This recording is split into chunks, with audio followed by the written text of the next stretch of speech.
오늘 말씀의 제목은 하나님 우편에 서신 인자를 보라입니다.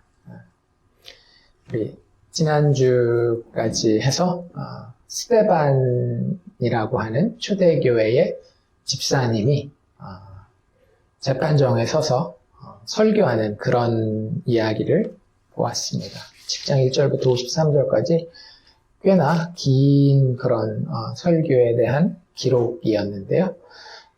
오늘은 그 스데반 집사의 마지막에 대해 기록하고 있는 부분을 함께 살펴보려고 합니다. 스데반은 7장에 처음 등장하지는 않죠. 스데반이 처음 등장한 것은 그보다도 앞에 우리가 살펴봤었던 6장입니다. 그래서 6장 뒷부분에 스데반에 대한 소개가 이렇게 쭉 나와 있었고요. 우리가 그에 대해서 아는 것은 초대교회가 여러 가지 사역적인 이유로 7명의 집사를 선정했는데 그 중에 한 사람이 바로 이 스데반이다라는 것을 우리가 알고 있습니다. 그리고 특별히 7명의 집사 중에서 스데반에 대해 굉장히 자세하게 6장이 설명을 해놓고 있는데요. 스데반을 표현하는 표현들은 기억하실런지 모르겠지만 이런 것들이 있었습니다. 믿음과 성령이 충만한 사람이다. 그래서 7 집사를 소개할 때 같이 쓰는 표현이긴 하지만 스데반의 이름을 제일 먼저 두면서 이 표현이 스데반과 바로 연결되어 있었던 것을 우리가 볼 수 있었고요. 그러니까 신앙적으로 어디 하나 흠잡을 데 없는 참 다른 사람들이 보기에도 여기 그 사도들이 이야기했었던 기준 중에 하나였었던 칭찬받는 그런 어떤 모습을 가지고 있었던 사람이었던 것 같고요. 또 실제로 그가 집사가 된 이후에도 구제사역도 당연히 여기 기록은 안 돼 있지만 성실하게 잘 감당했으리라 보고요. 더 중요한 건 이 스데반이 은혜와 권능이 충만하여. 이 권능은 뭐의 결과라 그랬어요? 성령의 임하심에, 성령의 충만함의 결과라고 이야기를 해드렸죠. 그래서 은혜와 권능이 충만하여서 큰 기사와 표적을 민간에 행하고 다녔다라는 그런 설명도 있었습니다. 그러니까 다른 사람이 봤을 때 범접할 수 없는 어떤 능력을 소유한 사람이 이 스데반이었고요. 거기에만 그친 것이냐? 아니, 더 나아가서 6장 10절에 보면 이런 표현들도 있었어요. 다른 사람들이 이제 스데반이 전하는 예수 복음에 대한 이야기와 논쟁이 붙게 되는데 그 논쟁할 때 스데반이 지혜와 성령으로 말미암아 그들에게 말하니 그들이 능히 당하지 못하였더라라고 이야기를 합니다. 그래서 성령께서 주신 지혜도 있었고 성령께서 주신 이 말하는 능력도 있었던 사람이 이 스데반이라고 하는 사람입니다. 그리고 재판정에 섰던 스데반의 모습을 6장 마지막 절 15절에 보면 이렇게 묘사하는데요. 공회 중에 앉은 사람들이 다 스데반을 주목하여 보니 그 얼굴이 누구의 얼굴과 같더라? 천사의 얼굴과 같더라. 우리가 그림 같은 거 보면 위대한 사람들 보면 성인이라고 불리는 그런 사람들 뒤에 항상 이렇게 머리 뒤에 빛나는 광채를 그려놓잖아요. 아마 그런 정도의 영적인 아우라가 있었던 사람이 스데반이 아닌가라는 생각이 듭니다. 특별히 마지막에 그 얼굴이 천사의 얼굴과 같았다라는 표현은 구약 성경에 모세의 모습을 이렇게 기억나게 합니다. 모세가 시내산에서 하나님을 만나고 내려왔을 때에 그 영광이 얼마나 컸든지 이스라엘 백성들이 볼 때에 모세의 얼굴이 환하게 빛나는 것처럼 보였었던 그런 영광을 소유했었던 사람이 이 7 집사 중에 하나였었던 스데반이고, 여기까지만 본다라고 한다면 어떻게 보면 12 사도들, 그 당시에 있었던 사도들보다도 더 뛰어난 영광을 혹은 명성을 가졌었던 사람이 이 당시에 스데반이 아니었나라는 생각을 하게 됩니다. 그리고 우리가 지난주에 봤었던 이스라엘의 역사를 예수 그리스도의 언약과 그 십자가의 공로를 연관해서 설명하는 긴 설교를 53절까지 하고 있는 것도 우리가 보고요. 그리고 오늘 우리가 읽은 부분에서는 초대교회의 첫 번째 순교자로 돌에 맞아 죽는 이야기가 기록이 되어 있습니다. 이제 조금 더 자세히 살펴보기 전에 이 정도만 하면 많은 경우에 우리는 이 본문을 통해서 어떤 결론을, 어떤 적용을 뽑아내게 되기 쉬운가 하면 역시 이런 스데반 같은 사람이 되어야 되겠어.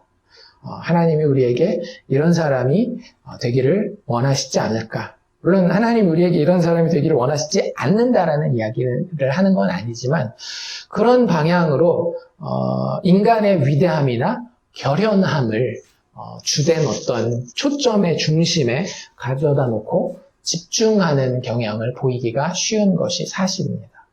하지만 우리가 계속 말씀드리지만 이 사도행전은 누구의 일하심에 대한 이야기라고요? 예수 그리스도께서 여전히 성령을 통하여서 그 교회와 성도들에게 일하시는, 세상을 향해 하나님의 구원 계획을 이루고 계시는, 십자가의 효력을 실질적으로 적용하고 계시는 것에 대한 이야기라고 말씀을 드렸어요. 그러니 스데반이 조연 정도로는 등장할 수 있겠지만 주연이 될 수는 없다라고 하는 사실을 우리가 기억하고 이 본문을 읽으면서 우리가 이해하고 하나님의 뜻을 받아들일 방향성으로 삼으면 좋겠다라는 생각이 듭니다. 그래서 여전히 이 스데반의 이야기, 특별히 순교의 현장을 통해서 우리는 인간의 위대함이나 결연함이 아니라 약속을 이루기 위해 지금도 일하고 계시는 예수 그리스도에게 초점을 맞춰야 합니다. 그래서 오늘 본문에 예수가 등장해요, 안 해요? 실질적으로 등장하고 있죠. 그래서 스데반의 이야기의 주인공도 역시 예수라고 하는 사실을 기억하면서 스데반의 오늘 죽어가는 모습을, 순교하는 모습을 같이 살펴보겠습니다. 잠깐 지난주 복습을 간단하게 한다라고 한다면 스데반 설교는 두 가지가 축을 이루고 있었죠. 하나는 뭐였어요? 율법이고 나머지 하나는 성전이었습니다. 그래서 스데반 집사는 유대인들을 향해 이 설교를 선포하면서 유대인들이 자기 자신의 우월감 혹은 자랑할 만한 거리들, 특권들을 가지고 있었는데 그런 것들이 아까 얘기했던 율법이나 성전, 그리고 아브라함을 조상으로 가졌다라고 하는 것, 이런 것들이 있을 텐데 그런 특권이나 우월감을 가지고 진리와 영광의 본체이신 참 하나님, 또 그리고 그분이 약속하여 보내주신 그리스도 예수까지 연결되지 못했다라고 하는 거죠. 하나님께서 자기 백성들을 어떻게 살릴 것인지에 대해 율법과 성전을 통해 계속 이야기해 주셨음에도 불구하고 그들은 자기중심적으로 눈에 보이는 경험을 토대로 그것을 해석하여서 결국에 죄인을 용서하는 자리인 십자가의 영광까지 이르지 못한 것에 대한 책망을 하는 것이 스데반 설교의 핵심이었다라고 하는 겁니다. 그래서 우리가 거기서도 다시 한번 깨달아야 하는 것은 종교인이라고 하는 존재가 우리가 돼버리면 심지어는 교회를 다니고 있다 할지라도 하나님이 허락하신 모든 것들, 좋은 것들, 특권들까지도 결국에는 뭐를 위해서, 누구를 위해서?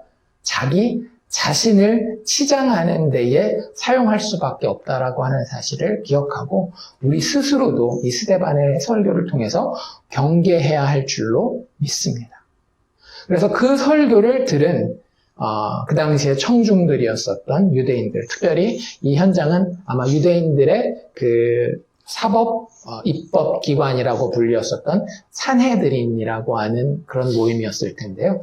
산헤드린으로 모였었던 사람들의 반응이 이제 오늘부터 오늘 우리가 읽은 부분의 첫 부분에 기록이 되어 있습니다. 그래서 그들의 반응이 어땠다? 이 말을 듣고 마음이 찔려서 그를 향하여 이를 갈았다라고 이야기를 합니다. 그러니까 한국 표현을 약간은 오해할 만한 그런 소지가 있는데 마음에 찔렸다라는 게 어떤 양심의 가책을 느낀 게 아닌가라는 생각을 하는데 원래 이 헬라어 표현은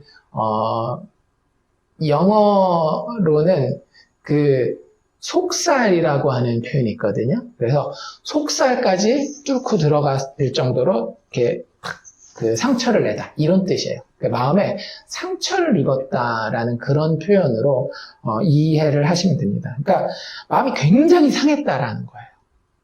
너희들의 자랑과 너희들의 특권을 자랑하지 말고 하나님이 오직 은혜로 베푸신 율법과 성전을 통해서 너희에게 알려주기 원하셨던 예수 그리스도의 십자가의 죽음과 그 부활의 그 은혜의 자리에 나와 납작 엎드려라 라고 하는 그 말에 마음이 굉장히 많이 상했다라고 하는 거죠.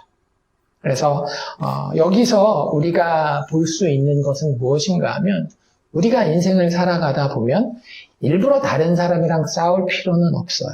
그렇죠?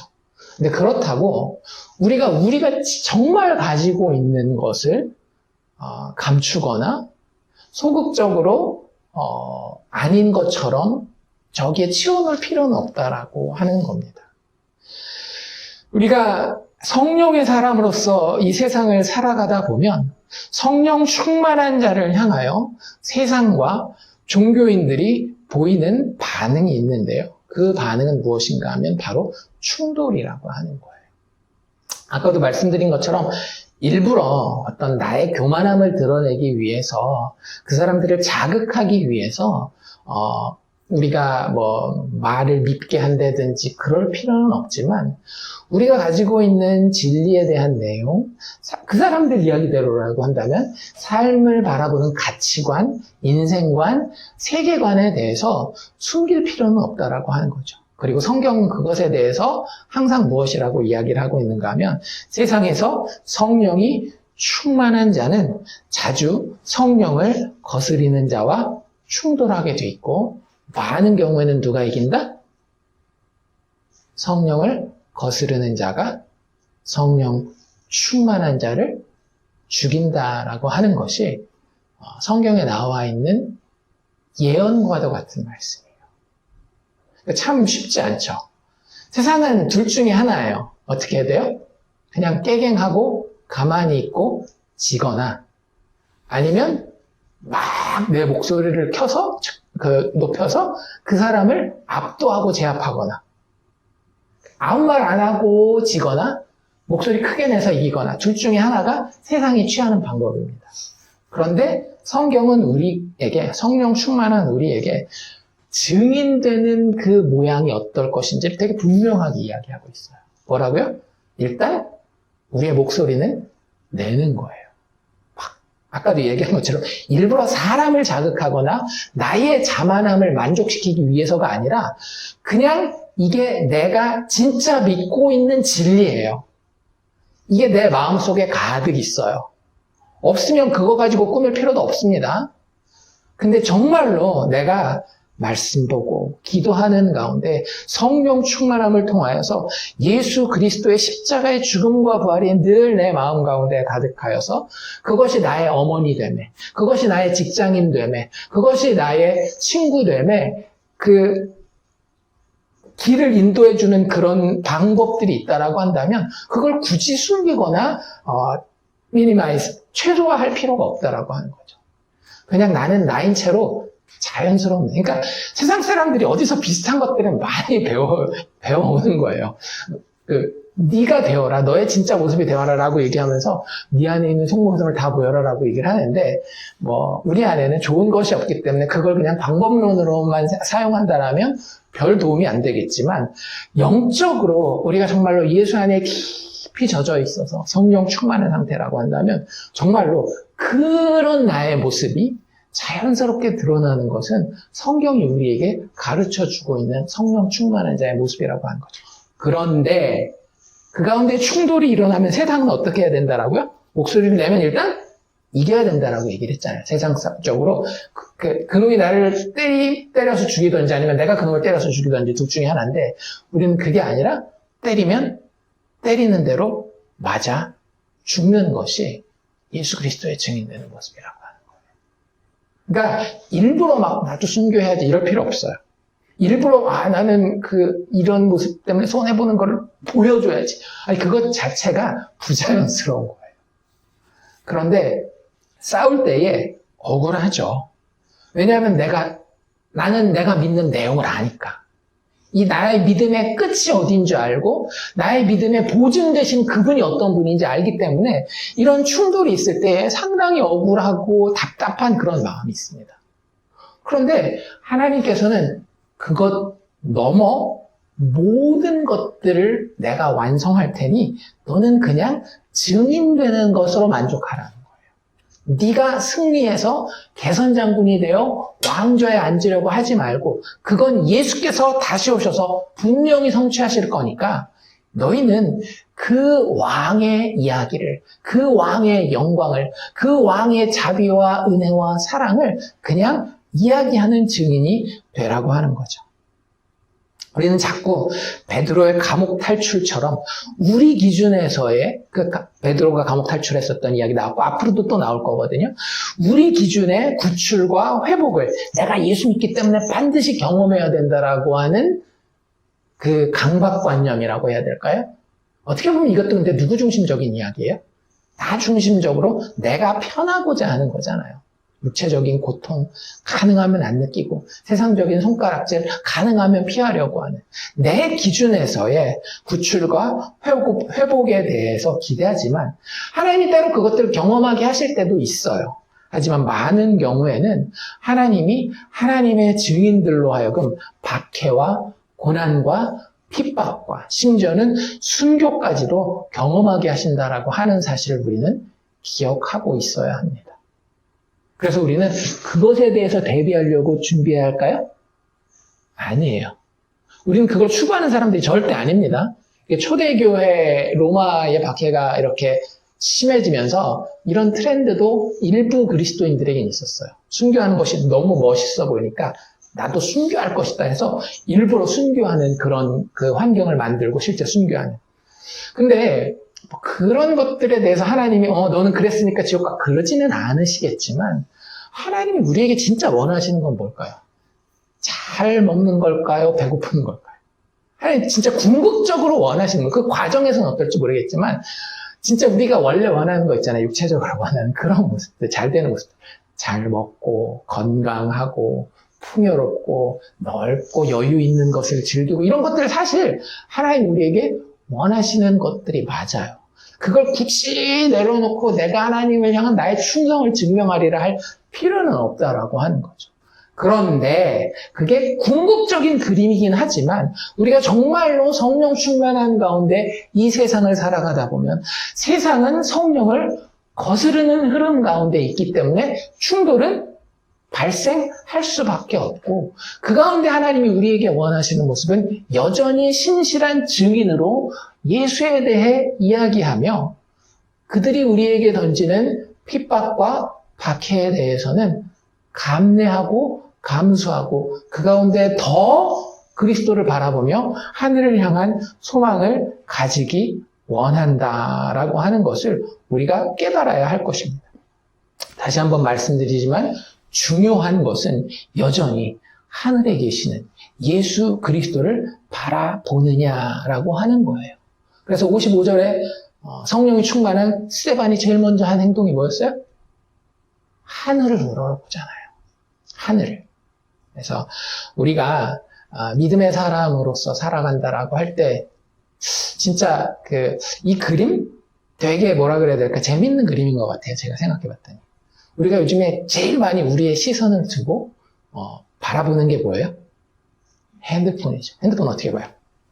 이렇게 밑을 땅을 바라본단 말이에요. 각도 자체가 핸드폰을 하늘에 놓고 보는 사람은 웬만한 사람은 없는데 우리는 세상은 자꾸 우리를 이끌어요. 어디로? 땅을 바라보는 곳으로. 근데 좀 영적인 여유를 가지고 하나님의 말씀을 이렇게 듣고 우리 스스로를 다시 한번 다잡을 때마다 우리의 시선은 항상 어디를 향하도록 원래 하나님이 만들었다? 하늘을 향하도록. 단지 물리적인 공간으로서의 하늘이 아니라는 걸 우리가 알고 있습니다. 하늘이라고 하는 것도 하지만 하나님이 우리에게 율법과 성전처럼 그림자를 주신 거거든요. 그래서 하늘을 바라보면서 우리는 누구를 바라보는 거예요? 예수 그리스도를 바라보는 거예요. 그래서 그런 장면이 이제 스데반의 순교해가는 과정 가운데 있었다라고 하는 것을 우리가 기억하면 좋을 것 같고요. 그래서 성령 충만한 스데반에게 일어난 일의 결과는 간단하게 요약하면 이런 거예요. 사랑하는 예수 안에서 만족해서 그분을 위해 기꺼이 고난받고 그분에게 영광을 돌리는 것이 스데반이 성령 충만했던 결과라고 하는 겁니다. 제가 계속 사도행전 처음부터 말씀드리죠. 성령 충만이란 무엇이냐? 예수 그리스도가 우리에게 정말로 살아있는 실제가 되는 그런 현상이 성령 충만이라고 말씀드렸는데, 그걸 조금 더 풀어서 예수가 실체가 된다는 게 뭔지를 조금 더 풀어서 설명한다면, 방금 말씀드린 것처럼 예수에 대한 사랑이, 예수가 나를 사랑하는 그 사랑이, 그러니까 서로가 서로를 사랑하는, 물론 우리가 예수님을 사랑하는 것이 예수님이 우리를 사랑하는 것에 비교할 바는 못 되지만 어쨌든 그 사랑이 정말 실제가 되어서 내 안에 너무나 감격이 되어서 그것으로 만족해서 그분을 위해서 기꺼이 고난받을 만한 일이 있다라고 한다면 고난받게 하고, 실제 초대교회가 어땠어요? 고난받는 자로 합당히 여김을 너무 즐거워하잖아요. 베드로가 그 재판받고 매맞고 왔을 때에, 야, 우리가 주를 위하여 고난받는 자로 합당하게 여김을 받다니 얼마나 감사할 일인가 라고 하는, 그게 가능한 이유는 뭐라고요? 그리스도의 사랑이 너무나 큰 것이 느껴지고, 나도 그리스도를 사랑하고 싶은 그 욕구가 너무 크기 때문에 그 예수 안에 만족하는 것을 통해서 그분을 위해 기꺼이 고난받으며 그분의 영광에게만 우리의 눈을 돌리게 하는 그런 결과를 성령 충만이라고 하는 현상이 우리에게 결과적으로 가지고 온다라고 하는 사실입니다. 그래서 그 성령 충만을 통해서 스데반이 보게 된 환상이 있었죠. 다른 사람들이 육의 눈을 뜨고 아무것도 보지 못하는 그 상황 가운데서 스데반은 이 고난과 위협받는 그런, 그러니까 우리식으로 얘기를 하자면 되게 막 스트레스 받고 이거 어떻게 해야 될지, 정신과 치료를 받아야 될지 말아야 될지 뭐 이런 상황인데, 오히려 그때 육의 눈으로 봤을 때는 그럴 수밖에 없는 상황이지만 영의 눈을 번쩍 뜨고 스데반은 하늘이 열리는 것을 봅니다. 이것은 마치 무엇을 생각나게 하는 장면이에요? 하늘은 누가 계신 곳이다? 하나님이 계신 곳이다. 그 하나님 앞에 죄인들이 직접 하나님을 만났을 때는 죽기 때문에 구름이 가려져 있는 거예요. 그런데 그 구름이 어떻게 돼요? 열리고 있잖아요. 예수 그리스도께서 십자가에서 죽으셨을 때에 성소를 가리고 있던 휘장이 찢어지는 그런 모습을 연상시키는 그런 환상의 모습을 지금 보고 있는 겁니다. 그리고 그 장면에 누가 있어요? 하나님의 영광과 및 예수께서 하나님 우편에 서신 것을 본다라고 이야기를 해요. 그러면은 스데반은 하나님을 본 걸까요? 어떤 목사님이 이렇게 얘기를 하더라고요. 하나님은 영이시기 때문에 사실은 보이지 않는다. 빛이나 뭐 어떤 그런 것들을 매개체를 통해서 드러날 수는 있지만, 여기서 실제 스데반이 본 것은 예수 그리스도라고 하는 인간의 육체를 가지신 하나님으로서의 하나님을 받고, 그분의 영광이 너무 크기 때문에 이분이 하나님이구나라는 것을 알고 하나님의 영광으로 이해했다라고 하는 거죠. 그런데 그것이 누구를 통해서 드러났다라는 거예요? 예수를 통해서. 그래서 하나님의 영광과 그 하나님의 영광 우편에 계신 예수께서 서 계신 것을 스데반이 봤다라고 이야기를 합니다. 예수 그리스도를 힘입어 거룩하신 영광의 왕 앞에 아무 두려움 없이 스데반은 지금 서게 된 거예요. 그러니까 구약에 있었던 모든 사람들은 하나님 앞에 서려고 할 때마다 어떻게 돼요? 무서워서 모세 보고도 뭐라 그래요? 당신이 만나고 우리는 하나님을 직접 만나지 않겠습니다라고 하는 그런 모습들이 이제는 예수 그리스도를 통해서 그분이 나의 구원자가 되심으로 인하여서 이 영광스럽고 거룩하신 하나님 앞에 당당하게 설 수 있게 됐다라고 하는 거죠. 본인이 지금까지 했던 설교에서 설명했던 그 하나님의 성전의 실체를 드디어 스데반은 자기 눈으로 확인하고 있는 겁니다. 우리가 이야기하는 그 성막이라고 하는 것도 하늘의 실체를 보고 만든 거라고 이야기를 했잖아요.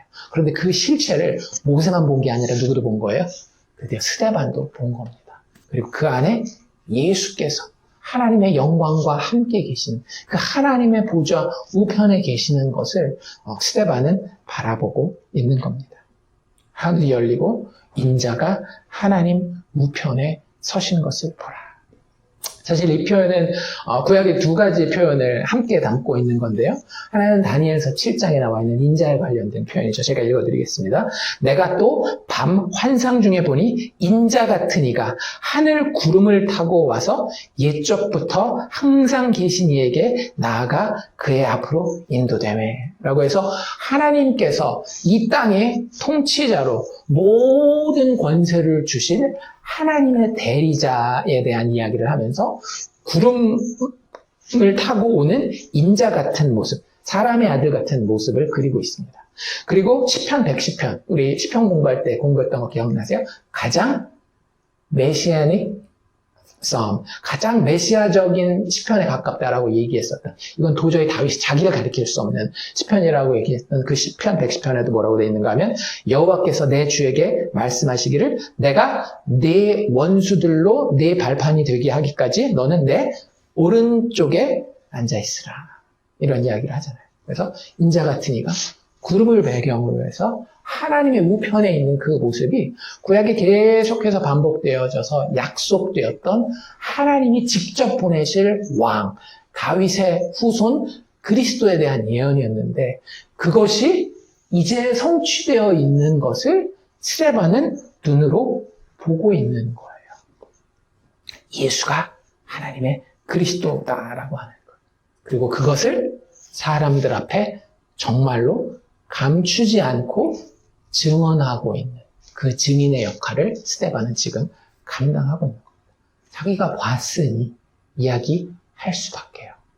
그런데 문제는 뭐예요? 이것과 똑같은 죄목으로 얼마 전에 죽었었던 한 사람이 있어요. 누구예요? 예수님 본인이죠. 예수님이 죽으셨던 이유도 뭐예요? 내가 하나님이 보내리라 약속한 그리스도다라고 이야기했었던 것이 예수님이 죽었었던 가장 큰 이유 중에 하나예요. 실질적으로 마가복음 14장에 가면 이런 예수님이 하신 말씀이 있는데요. 인자가 권능자의 우편에 앉은 것과 하늘 구름을 타고 오는 것을 너희가 보리라. 예수님이 이 이야기하고 이 사람들에게 사형에 합당한 신성모독한 사람으로 역임을 받고 죽게 됩니다. 스데반이 그 이야기를 했으니 스데반의 운명도 예수님의 운명과 크게 다르지 아니할 것이라고 하는 것을 이미 스데반이 이 이야기를 하는 동안에 우리는 눈치를 챌 수 있는 겁니다. 여기서 한 가지 재밌는 건 뭐냐면 아까 제가 시편 110편을 읽어드렸을 때 거기에 이런 표현이 나와 있었죠. 너는 내 오른쪽에 앉아있으라 라고 그리스도가 하나님 우편에 마지막 역사의 종말이 되기까지 앉아있는, 하나님 우편에 앉아있는 모습에 대한 이야기를 그리고 있는데 오늘 우리가 읽은 표현에서 스데반이 본 모습은 조금 그것과 달랐던 걸 볼 수 있어요. 뭐라고 돼 있었어요? 하나님의 영광과 예수께서 하나님 우편에 서신 것을 보았다라는 이야기를 하고 있습니다. 이게 큰 차이가 있을까?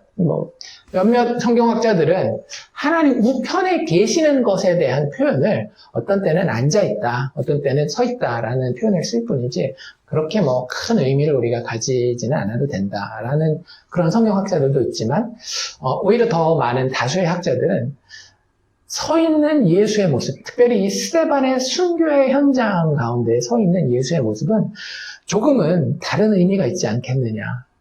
물론 하나님 우편에 있다라고 하는 것은 같은 의미겠지만 특별히 서 있는 예수의 모습을 스데반이 봤다라고 하는 것은 조금은 다른 의미가 있을 것이다 라고 하면서 이런 정도의 이해를 합니다. 저도 읽으면서 그게 맞겠구나 라고 하는 그런 생각이 드는데요.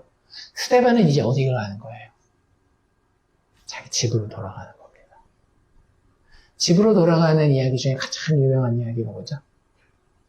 탕자의 비유. 누가복음, 이 똑같은 사도행전의 저자였던 누가가 지은 누가복음 15장에 가면 탕자가 자기 집으로 돌아가요. 그때 어떤 일이 벌어집니까? 자기가 아버지를 찾기도 전에 아버지는 이미 이 아들을 기다리고 집 밖에서 서서 기다리다가 이 아들이 보이자마자 상거가 먼데, 거리가 먼데도 알아보고 찾아와서 그를 안아주고 그를 회복시키고 그에게 영광으로 옷 입혀주는 그런 모습을 우리가 이미 누가복음에서 봤었단 말이죠.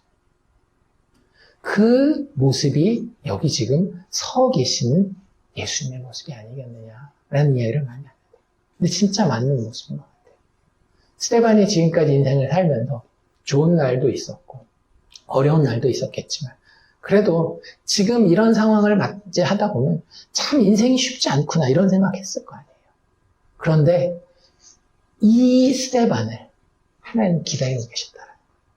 예수께서 정말로 신발을 벗고 서서 맞이해주고 또 인정해주려고 기다리는 그런 모습으로 예수님이 스데반에게 보여지고 있는 거예요.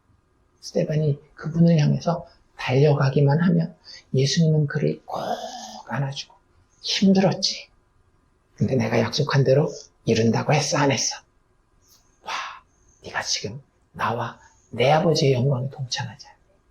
라고 그가 예수를 고백했을 때 아버지 앞에 스데반을 이끌고 가서 예수님은 아버지 이놈입니다.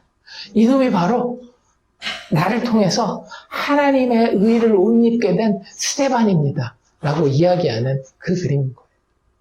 우리 바울 서신에 그런 얘기 있잖아요. 너희가 예수님이 그런 얘기를 하시잖아요.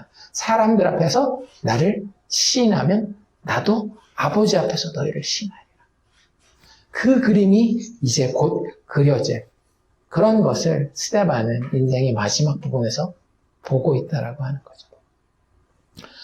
그래서 여러분들 우리는 죽음 앞에 세상과 다를 수밖에 없습니다. 죽음이 어떤 사람은 굉장히 가깝기 때문에 그 죽음에 대해서 좀 진지하게 생각해보고 어떤 사람은 자기는 아직은 죽음에서 멀다라고 생각하는지 모르겠는데 아니요. 조금만 인생을 살아보면 죽음이 나한테 점점 가까이 온다라고 하는 걸 느껴요. 저도 나이가 얼마 되지는 않지만 옛날 분들 생각해보면 저희 추석이나 설날 때 이런 때 모이면 환갑이 됐는지 안 됐는지 이런 거 이야기하고 환갑잔치를 어떻게 할까 이런 이야기들 친척들끼리 했어요. 그러면 정말 그 기준으로 생각한다라고 한다면 환갑도 못 돼서 죽은 사람들도 많거든요. 나이가 40, 50만 돼도 죽음을 우리는 준비하고 생각해 볼 필요가 있다라고 하는 거죠. 그런데 스데반의 이 모습이 예수 믿는 사람들이 죽음을 바라보는 죽음이라고 하는 것을 대하는 태도라고 하는 거예요. 물론 죽음이 그림자로서는 우리에게 우리가 이 방향으로 가서는 안 되는데 라고 하는 것을 보여주는 도구이긴 합니다. 하지만 하나님이 우리에게 정해놓으신 구원의 과정에서 죽음이라고 하는 것은 마침내 우리의 육체를 벗어놓고 하나님과 직접적으로 영원한 교제 가운데 들어가는 그런 자리라고 하는 거예요. 지금 스데반이 보고 있는 것처럼 드디어 내가 아버지 집에 들어가서 발벗고 서서 나를 맞아주실 그 예수를, 나의 구원자를, 나의 왕을, 나의 사랑을 만나게 되는 그 순간이 우리의 육체의 죽음의 순간이라고 하는 거죠. 그래서 마틴 로이 존스 목사님 같은 경우도 자기가 만났던 한 사람의 죽음의 장면, 목격했었던 죽음의 장면에 대해서 이야기를 하는데 이 사람이 77세가 되어서 죽을 때가 다 되었는데 이 사람의 인생의 평생은 참 사람들이 봤을 때 칭찬할 만한 그런 인생은 아니었대요. 알코올 중독에 사람들 괴롭히고 이런 험한 인생을 살았는데 마지막 죽어가는 그 예수를 믿고 예수에 대한 믿음을 고백하고 이제 죽어가는 그 순간에 하늘을 향하여서 손을 들고 죽어가는 그 모습을 통해 자기는 정말로 하나님이 우리를 죄인들을 반겨주시는 그 현장을 목격했다라고 이야기를 합니다. 그게 우리의 죽음입니다. 우리가 죽음을 대할 때 사망은 우리의 대적인 것이 맞아요. 하지만 그림자로서만 그렇습니다. 우리가 죽음을 싫어하는 게 맞아요. 더 살고 싶어 하는 거. 어차피 우리가 죽어서 천국 갈 거. 그건 우리가 가질 태도가 아닙니다. 우리는 사는 거를 갈망해야 돼요. 그런데 그 사는 것을 갈망하는, 육체 생명을 갈망하는 것은 단지 무엇에 불과하다? 영원한 생명을 갈망하는 그 갈망의 그림자에 불과하다라고 하는 거죠. 우리는 실제 이 육체의 생명을 스데반이 바라본 그림 안에서 볼 수 있어야 할 것입니다. 성령 충만하여서 예수를 믿고 신뢰하는 가운데 죽음 앞에서 평안하고 당당하며 담담한 모습이 스데반의 모습이었고, 사실 이 모습은 예수님의 모습 아니었습니까? 십자가에서 마지막에 다 이루시고 돌아가시는 그 모습이 예수의 모습이었고, 스데반은 이 예수를 닮은 모습을 하고 있었던 거예요. 실질적으로 쭉 내려오면 스데반이 예수 닮은 모습은 너무나도 이 모습이 닮아 있어서 우리를 놀라게 할 만합니다. 59절에 이런 표현이 나와 있죠. 그들이 돌로 스데반을 치니. 그 당시 미시나라고 하는 유대 어떤 고대 기록들에 보면 사형에 대해서, 특별히 이렇게 돌로 쳐서 죽이는 사형제도에 대한 묘사들이 나와 있어요. 그러면 이 돌로 치는 과정이 어떻게 되는가 하면, 재판을 하고 이 사람이 유죄가 돼서 돌에 맞아 죽을 만한 사람이다라고 한다면, 사람을, 우리는 이제 돌로 쳐서 죽인다면 어떤 그림을 그려요? 어떤 넓은 광장 같은 데 데려가서 사람들 다 보는 데서 한 사람씩 돌을 이렇게 던져서 죽이는 그걸 생각하잖아요. 근데 실제 유대 기록에 보면 한 사람 키 한 2배 정도 되는 구덩이가 있어요. 그리고 거기다가 사람을 밀어 넣습니다. 거기서 떨어져 죽으면 근데 그냥 그 사람 그걸 끝이에요. 근데 떨어졌는데 안 죽었어요. 그럼 첫 번째 증인이 이따만한 창돌로 던집니다. 죽으면 그걸로 끝이에요. 근데 안 죽으면 두 번째 증인이 와서 또 짱돌로 던집니다. 그것도 안 되면 그때는 이제 모여 있는 모든 사람들이 돌을 던져서 죽이는. 그리고 그 사람 도망가지 못하러 돌 무더기를 만드는 것이 그 당시에 돌로 친다라고 하는 거예요.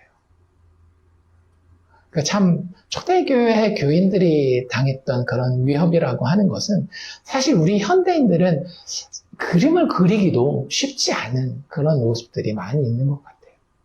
근데 그 현장에 스데반의 모습입니다. 이제 그림을 조금 더 구체적으로 그리실 수 있겠죠.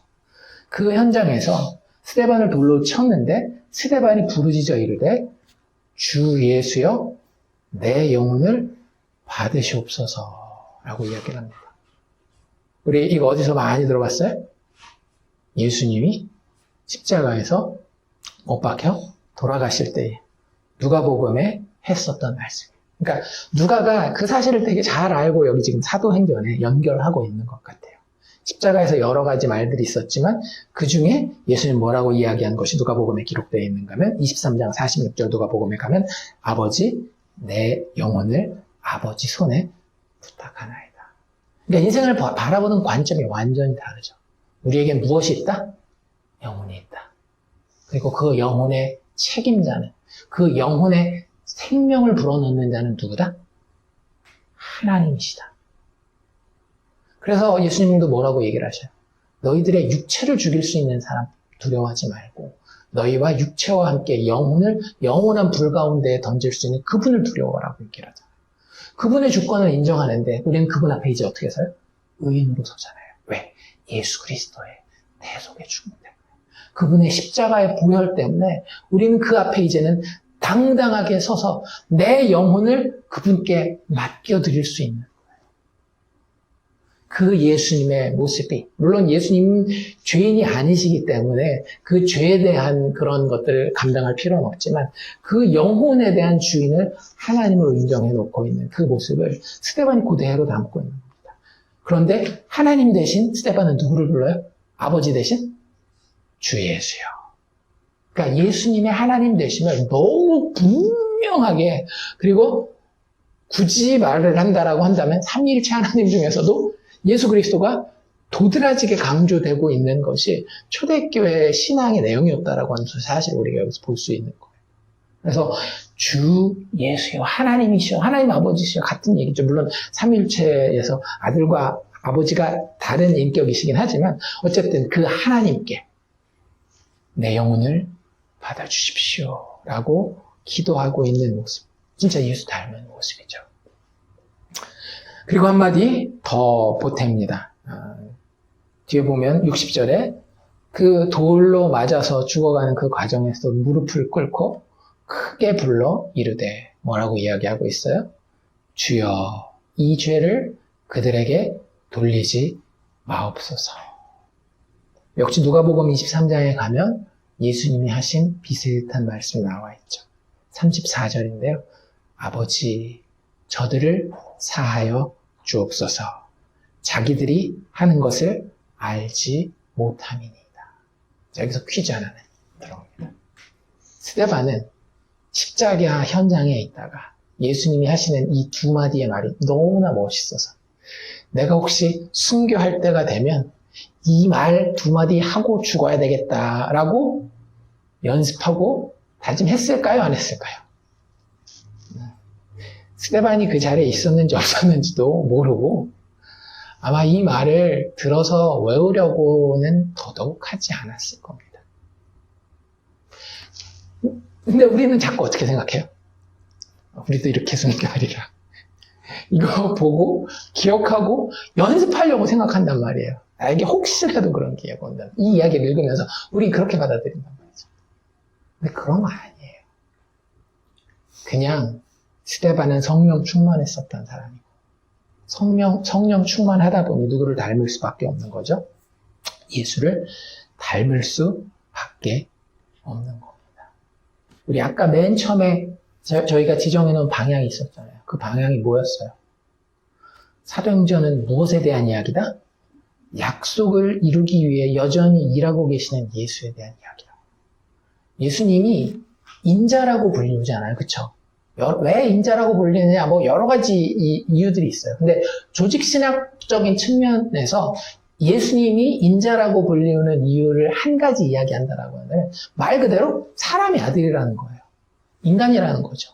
근데 인간 중에 가장 인간다운 인간이 예수라고 하는 거죠. 하나님이 원래 의도하셨던 그 하나님의 형상을 하나도 망가뜨리지 않고 온전히 가지고 있는 그 사람의 아들로서의 인자가 예수님인데 그분이 내 안에 성령 충만한 스데반 안에 와서 망가진 우리 인자의 모습, 사람의 아들이지만 죄로 인하여서 옛사람의 모습으로 여전히 망가져 있는 이 모습을 회복시켜 나가는데 그 청사진이, 블루프린트가 뭐가 되는 거예요? 예수님 자신이 되는 거예요. 그러니 성령 충만해서 예수 그리스도에 의해서 살아가게 되다 보면 우리의 모습은 누구를 닮아갈 수밖에 없는 거예요?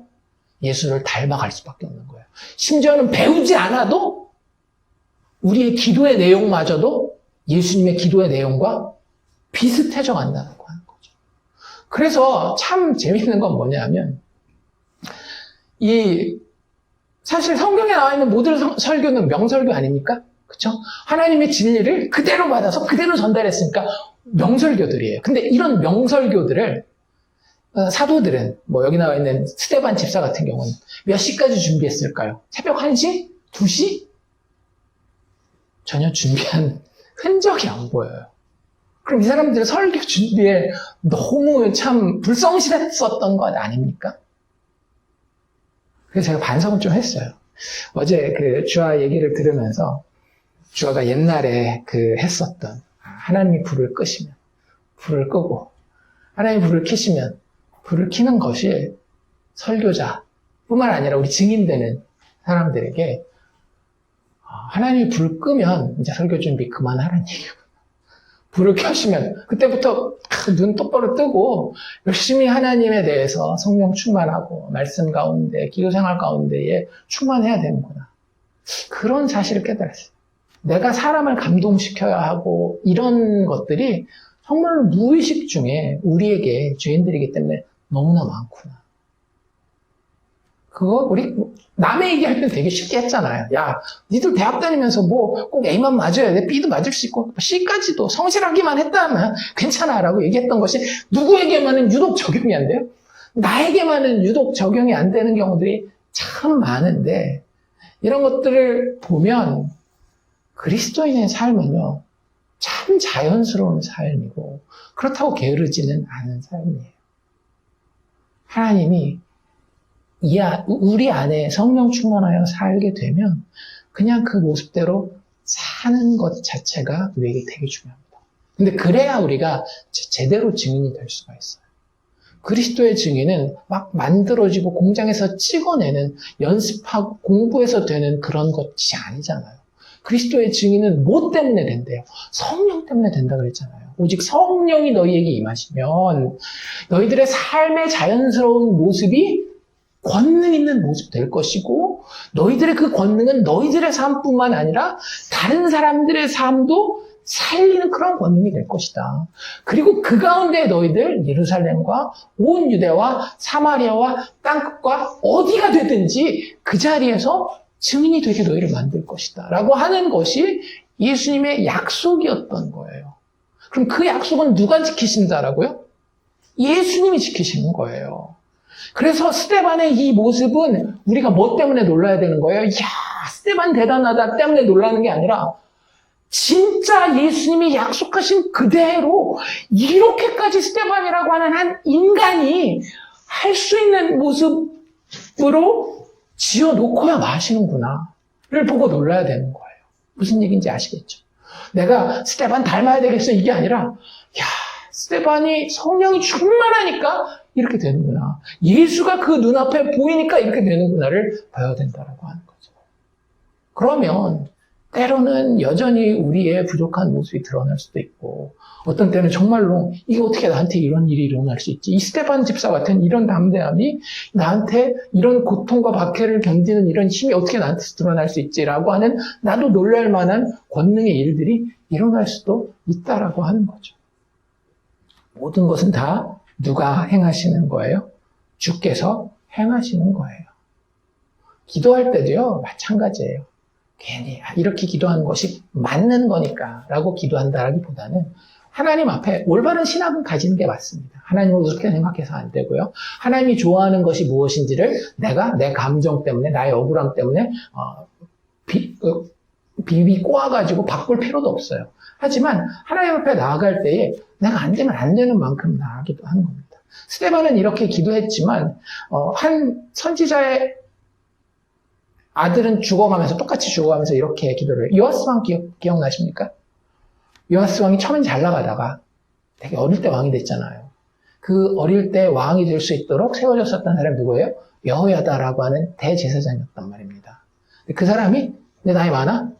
죽게 되니까 그 아들이었던 스가랴를 죽여요. 요아스 왕. 그때 스가랴가 뭐라고 기도했게요? 예수님처럼 아버지요, 저들을 사하여 주옵소서. 저들 죄를 알지 못합니다. 라고 기도할 수도 있었겠지만, 이 사람은 실제 이렇게 기도합니다. 여호와는 감찰하시고 신원하여 주시옵소서. 복수해달라는 얘기예요. 복수 자체가 맞는 거는 아니겠지만, 궁극적인 그림에서는.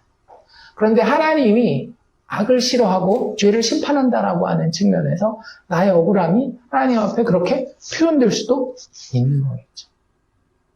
그러니까 제발 우리 성경을 보면서 어떤 한 인간이 위대한 일을 했을 때 그걸 나의 모델로 삼지 맙시다.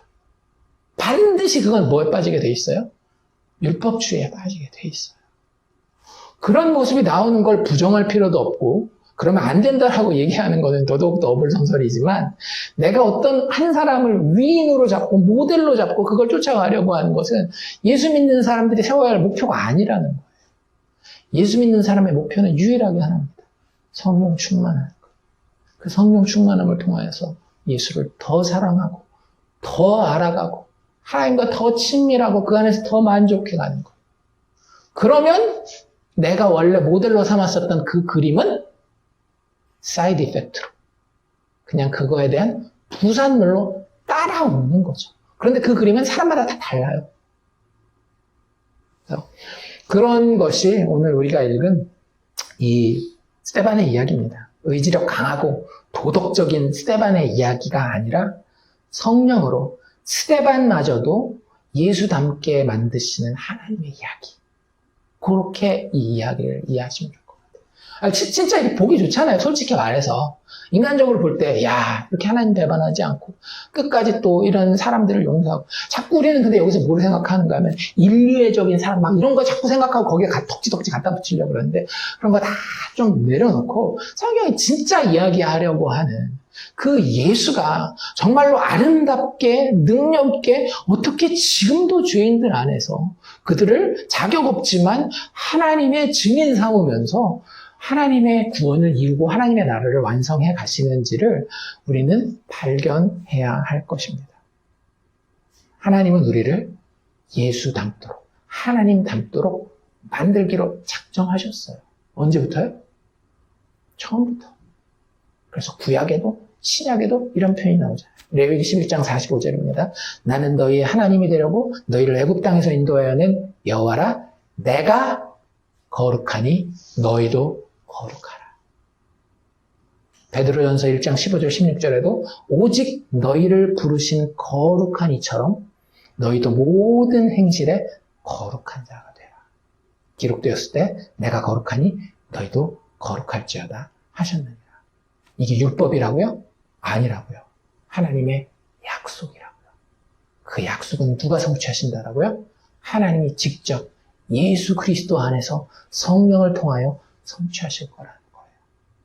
그러니 우리의 삶에 성령 충만함이 없으면 우리의 삶에 하나님의 약속의 성취의 증거가 희미해질 수밖에 없는 거죠. 그래서 그런 것들을 우리가 오늘 본문을 통해서 보고 마음 가운데 새기면 좋겠습니다. 이런 의미에서 그리스도인의 삶, 성도의 삶이라고 하는 것은 우리가 당하는 모든 위기와 이런 절망과 어려운 삶의 현장 속에서도 나 자신을 하나님 앞에 그대로 드려서, 있는 그대로 드려서 예수 그리스도가 드러나도록, 나한테도 드러나고 나를 보는 다른 사람들한테도 드러나도록 하나님이 디자인해 놓으신 과정이 우리의 인생이라고 하는 거예요. 그러니까 우리는 인생에 어떤 다른 목표를 찾으려고 하면 반드시 실망하게 돼 있습니다. 왜냐하면 그런 목표로 우리가 지어지지 않았기 때문에, 그런 목표로 우리가 세상에 보내지지 않았기 때문에 우리는 오로지 예수를 드러내도록, 그런데 그것이 어려운 환경이 되었건 성공하여 잘 되는 환경이 되었건 그 안에서 저것이 예수의 증거구나를 누가 알아요? 내가 먼저 알아요. 내가 아무리 잘했어도 잘난 것처럼 보이더라도 나는 알죠. 이게 그리스도구나. 그리고 그것을 통해서 다른 사람들은, 그러니까 우리가 간증할 때 있잖아요. 다른 사람한테 예수 믿었기 때문에 하나님이 어떤 은혜를 베푸신 이런 실질적인 사례들 때 가장 주의해야 되는 게 뭘까요? 내가 드러나는 거. 이게 아니라 항상 그런 걸 도구로 우리가 써서 증언할 수 있겠지만 그 가운데 맨 마지막 결론은 뭐여야 돼요? 기승전 예수여야 되고 예수일 수밖에 없는 거예요. 우리가 성령 충만한 자라고 한다는 거예요. 그래서 증인됨, 그 주제를 우리가 꼭 붙읍시다. 왜냐하면 그 증인됨은 하나님이 예수 그리스도를 통하여 하나님의 구원을 완성해내가는 약속의 성취의 과정이기 때문에 우리가 구원해야 될 자를 꼭 구원해야 될 그런 어떤 목표지향적인 그런 이유에서가 아니라 하나님이 죄인을 구원하는 과정의 일부로 중요하게 지금도 사도행전에 그려지고 있는 것처럼 우리 안에 하나님 살아서 역사하시는 발자취이기 때문에 우리의 증인됨에 대해서 내 안에 예수가 살고 있구나. 스데반의 삶을 보니 그 사람 안에 진짜 예수가 살고 있었구나. 이런 증인됨이 우리에게 성령의 역사를 통해서 일어나게 되는 겁니다. 스데반의 순교는 그에 대한 칭찬보다는 그가 소유했었던, 이렇게까지 할 수 있었던, 이 사람을 이렇게까지 만들었었던 그가 소유한 보배와 영광 되신 예수를 오히려 더 분명하게 드러내는 사건입니다. 사실 진짜 스데반도 그러잖아요. 자기한테 내가 그래도 니네가 그러지만 내가 참는다 이래요? 아니잖아요. 하늘에 계신 하나님의 영광과 예수가 그 하나님 영광의 우편에 계신 것을 보아라라고 예수를 드러내잖아요. 스데반 자체도. 근데 우리가 이것을 통해서 스데반을 자꾸 나한테 드러내려고 하는 것은 결국은 자기를 드러내려고 하는 거예요. 갈라디아서 2장 20절입니다. 내가 그리스도와 함께 십자가에 못 박혀. 잘 아시는 구절이죠. 그런즉 이제 내가 사는 것이 아니요 오직 내 안에 그리스도께서 사시는 것이라. 이제 내가 육체 가운데 사는 것은 나를 사랑하사, 우리 사랑하셨대요. 나를 위하여 자기 자신을 버리신 하나님의 아들을 믿는 믿음 안에서 사는 것이라. 오직 의인은 믿음으로 말미암아 살리라. 이런 겁니다. 내 신념 가지고 내가 하나님 한번 붙들었으니 내가 배반하지 않고 살리라. 그런 믿음이 아니라 내가 이제 십자가에 죽었는데 죄인으로서 마땅히 죽어야 될 나에 대한 집착 이런 것들 이제는 죽는 그 자리에 섰는데 이제는 성령 충만함 가운데 내 인생은 내가 사는 것이 아니요 내 안에 그리스도께서 사는 것이 오직 나는 그를 믿는 믿음과 신뢰와 만족과 평안과 담대함 가운데에 하나님 이 땅에서 허락한 그 시간을 살아가리라 라고 다짐하면 되는 것입니다. 말씀 마칩시다. 나는 도저히 나 스스로는 존재할 수도 없고 구원에 이를 수도 없는 죄인이었습니다. 인정하십니까? 그런데 하나님의 아들 예수 그리스도께서 나를 위해 이 땅에 오셔서 약속하신 대로 손해보는 목숨을 바쳐야 되는 일이지만 약속하신 대로 이 땅에 오셔서 나를 위해 죽으시고 다시 사셨습니다. 그리고 그분은 지금도 영광의 하나님 우편에 서 계심으로 나를 맞이하기 위해 기다리고 계십니다. 우리 그분을 믿는 믿음 안에 성령 충만하여 살아가기를 주의 이름으로 축원합니다.